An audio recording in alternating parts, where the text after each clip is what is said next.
Hello, everybody. I know that this is the last video that we have to create for the portfolio class, and I must say that it's been exciting really doing these videos. I really like being able to speak my thoughts instead of write them. I think sometimes um, our thought process get in the way of what we want to write, and so it's easier to create these videos. At least for some of us, it is. Um, so it's easier for me to say what is on my mind as opposed to writing it. So we were asked to look at kind of overall what we've learned from this course and how it applies to our capstone paper this week. Um, First, I want to start with, I believe it's chapter two, just what type of thinker you are. And throughout this course, I've gone back to this chapter over and over again, um, just to reread um, what it says about being a practicing thinker and what that entails. Um, and I guess that's where I kind of I think I got ahead of myself. Not ahead of myself. I couldn't get out of my own way this week. It was a long week for me with work, being the first week of school. But I could not get out of my own way with my thoughts and my ideas and the direction that I wanted to go with um, my capstone paper. I still don't know if I'm on the right track, but um, hopefully Dr. Cooper and Margaret will give me some good thoughts about what they've read in my paper.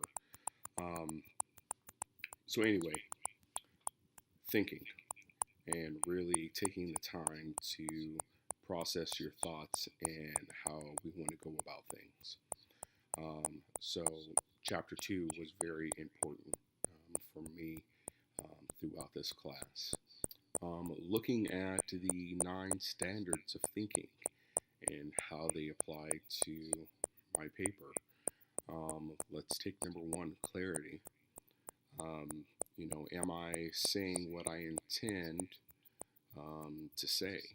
Um, and the short answer is yes. My paper is over the broad term of social justice, and it's a broad term, but there's so much that goes into social justice with inequality and equity and fairness. And so what I tried to do was step back and look at all the ways that I could put my thoughts on paper so that the reader would understand what I am passionate about and how it affects me in my professional life. I believe I was able to articulate that. Looking at the 3 questions that came with clarity, could I elaborate further? Can I provide an example? Could I illustrate what I mean? I think I've been able to do that effectively. I know there's always more. The minimum was 15 pages, the maximum was 30 if Dr. Cooper allowed it. I know I need to build a little bit more into my paper, but overall, I think I've been able to clarify what my point was. Accuracy. Um, Accuracy. How can I check? I'm sorry. Am I being true and correct? Um, I think if you, throughout this program, they have done a good job of teaching us how to research, um, how to look for peer review articles, um, how not to plagiarize, all those little things. And so, am I accurate? Yes, I believe the facts that I have presented are accurate and true.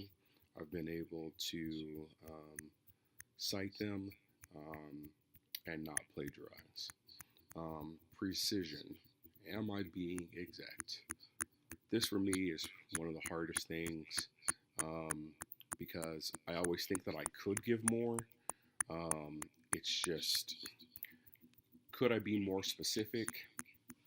Sure, I'm sure we all could. I'm sure there's plenty of ways to where, through our writings, um, we could be more. Um, I think I did that with my threads paper, and ended up being 28 pages, and it was, in my opinion, way too long. But I tried to be more specific, and I think I just kept tripping over myself.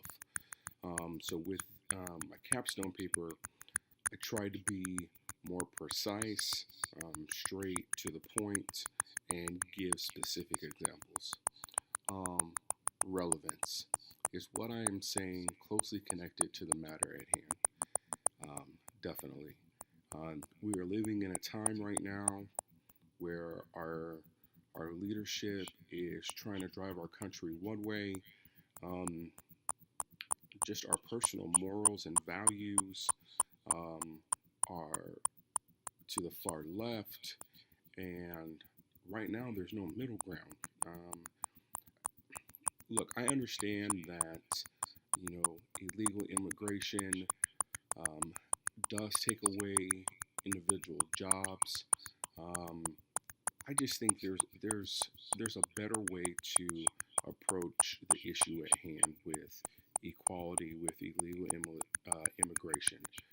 Um, and so, um, is my topic relevant to what's going on right now? Definitely, it is definitely relevant. Depth is what I am saying succinctly, or I'm sorry, sufficiently complex compared to the issue at hand. Um, yes, there are so many moving pieces, um, with, social justice and inequality. Um, we live in a country that says that we are the land of opportunities, and so we have a whole, bunch of, immigrants trying to come to America to take us up on that promise, on that motto that we live by. And so we have to do a better job of figuring out how to incorporate everyone into this wonderful land that we're trying to live in. And right now we're not. I don't know if that's due to our leadership, if that's due to our rules, to there's so many variables, that we need to get under control. Otherwise, this issue is just going to continue, and there's going to be no solution in sight. So, is it complex?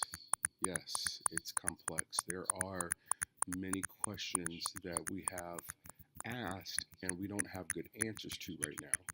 And so we need to do a better job of figuring out, um, a solution, to today's problems. Breadth. Am I taking into account the full span of knowledge relevant to this question? I believe so. Through research, you come across many ideals, um, thoughts, um, and I believe I've read a lot of articles dealing with social justice, dealing with feminism, dealing with self determination theory, and I've tried to pick out the ones that pertain to, the issue that I am trying to get across. And so I believe I have given, the depth. Could I give more? Sure, and that's what I'll do this week. Is I'll look at the notes and the feedback that, Margaret and possibly Dr. Cooper give me, and figure out if I could add more depth, to the paper. Logical. Is my reasoning clear and consistent? Does this all make sense together? Does my first paragraph fit with with the last. Does what I say follow the evidence provided? So let's start backwards. Does what I say follow the evidence provided? Yes, because I've done my research. I believe that I have made a clear and concise case to what I am talking about. Does my first paragraph fit with the last? This is what I have had issues with the whole program, and I'm getting better.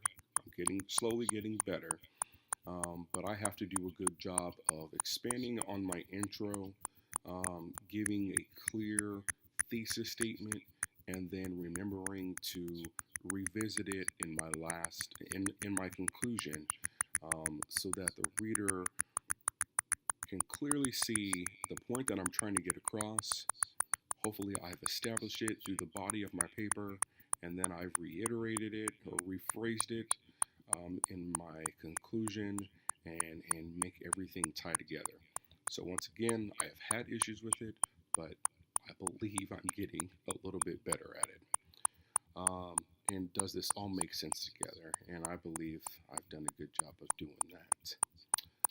Significance, it goes back to the relevance. Is what I am saying worthy or of importance or attention? Yes, because we all want to be treated fairly. We all want the same rights, the same opportunities that everyone else is given. If you don't give me the opportunity, how will you know the talent that I have? How will you know the skills? How will we know what we are capable of if not everyone is given the same opportunity? That goes for man, woman, child, race, sex. We have to be given an opportunity, and to say that X, Y, and Z get this opportunity, but A, B, and C doesn't because they weren't born from this country. We can't do that. We have to be, if we're going to be the land of opportunity and talk about the American dream, then we must find a way to have equality for everyone. And lastly, fairness is what I am saying, free from bias, prejudice, and injustice. There are always different sides of the coin when looking at every issue. Like I said, our administration would have us go to the far right and not consider the middle or the far left. And so, am I biased? Of course I'm biased. I'm an African American man. But the facts are the facts. And we as a country cannot deny someone's civil rights and opportunities just because of our opinion. Show me the facts, show me the data, show me the numbers that allow us to keep limiting people from certain opportunities. And the fact is, we're not doing a good job. The numbers aren't there. We have to be better as a society to provide everyone with the fairness and with civil rights. So that's what I did when I looked at the paper this week. I looked at the standards of thinking and tried to figure out if my capstone paper incorporated all of these things. Am I still struggling with some of the points? Yes. There's no doubt about it. But I hope that throughout the program, and this class in particular, that I've gotten better in articulating, in composing, and writing my thoughts. So that's how I've looked at the 9 standards of thinking and incorporated them into my capstone paper for this week. Thanks.